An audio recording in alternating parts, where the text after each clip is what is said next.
Haleluya. Jumpa lagi kita di Sekam Padi. Sekam Padi hari ini saya akan beri judul besar dan terkemuka. Mari sebelum kita meneruskan perenungan pemberitaan firman ini, kita mau sama-sama berdoa kepada Tuhan. Bapa di sorga, terima kasih Tuhan. Kau sudah berikan kami kesempatan hari ini Tuhan untuk menerima berkat firman-Mu.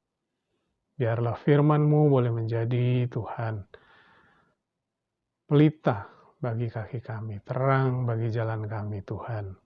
Kemana kami harus melangkah, bagaimana kami harus berkata-kata, bagaimana kami harus berbuat.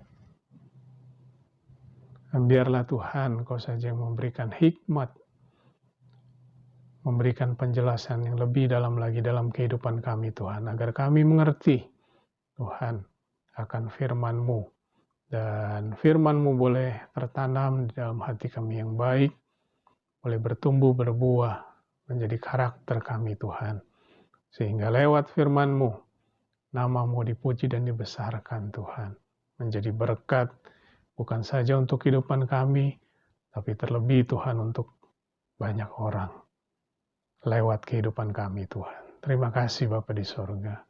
Terpujilah nama-Mu, kami mau terima berkat firman-Mu dalam nama Tuhan Yesus Kristus. Amin. Mari kita buka Matius 20 ayat yang ke-28.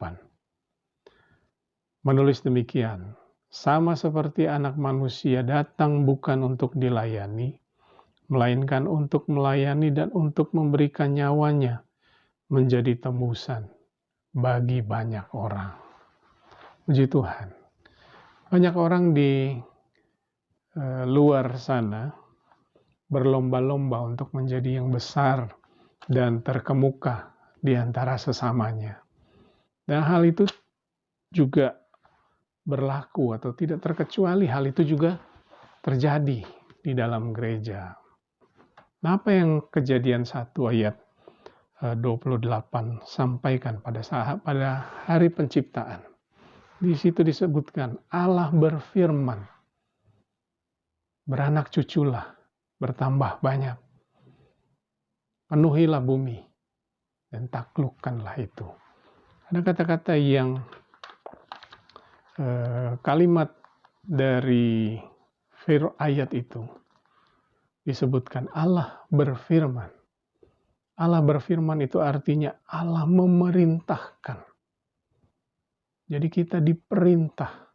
Seseorang yang diperintah jadi adalah seorang hamba.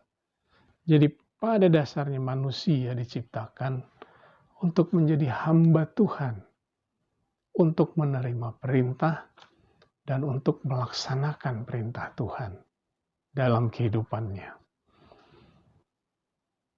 Itulah tujuan awal manusia diciptakan, untuk menjadi hamba Tuhan. Tujuan utama bahkan. Dalam hidup kita juga, sadar atau tidak sadar, seringkali kita di kotak-kotakan atau diberi tingkatan atau dibuatkan ukuran-ukuran, sehingga ada istilah lebih pintar, lebih kuat, lebih hebat, dan lain-lain. Nah, hal yang manusiawi sebenarnya. Jika pikiran-pikiran seperti itu juga timbul di dalam benak atau di dalam hati dari pelayan-pelayan Tuhan, atau banyak pelayan-pelayan Tuhan lah ya. Saya nggak mau bilang pelayan Tuhan ya, artinya semuanya gitu ya. Tapi mungkin ada beberapa atau banyak juga pelayan Tuhan yang secara manusiawi dia juga mau menjadi yang besar dan terkemuka di dalam pelayanannya kepada Tuhan. Tidak terkecuali murid-murid Yesus pun juga demikian. Apa yang Yesus katakan kepada murid-murid tentang menjadi besar dan terkemuka di antara sesama mereka, di antara sesama murid? Kita baca di Matius 20 tadi, ayat yang ke-26. Atau kita mulai baca di ayat 25. Tetapi Yesus memanggil mereka lalu berkata, "Kamu tahu bahwa pemerintah-pemerintah bangsa-bangsa memerintah rakyatnya dengan tangan besi, dan pembesar-pembesar menjalankan kuasanya dengan keras atas mereka. Tidaklah demikian di antara kamu. Barang siapa ingin menjadi besar di antara kamu, hendaklah ia menjadi pelayanmu. Dan barang siapa ingin menjadi terkemuka di antara kamu, hendaklah ia menjadi hambamu." Jadi apa perintah Yesus kepada kita, kepada murid-murid?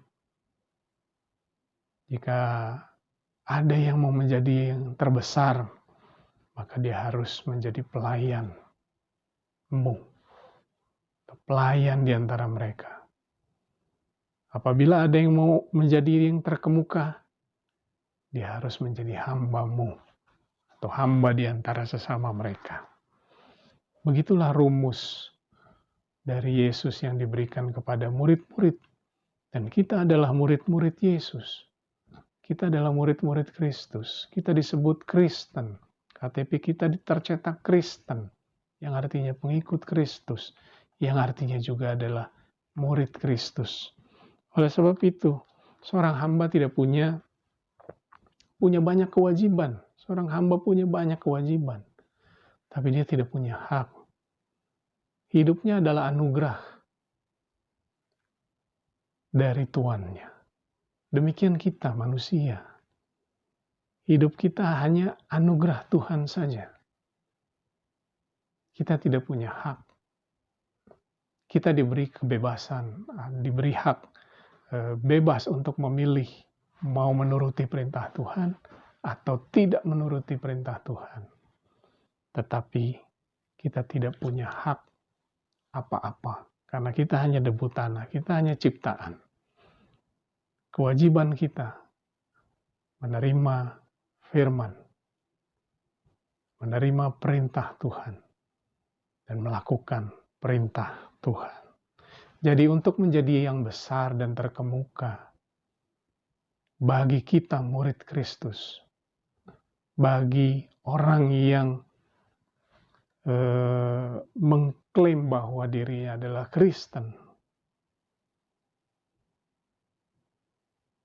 untuk menjadi yang terbesar dan terkemuka dalam pelayanan kepada Tuhan adalah menjadi hamba atau pelayan sesamanya, atau menjadi pelayan dan hamba sesamamu di antara kita.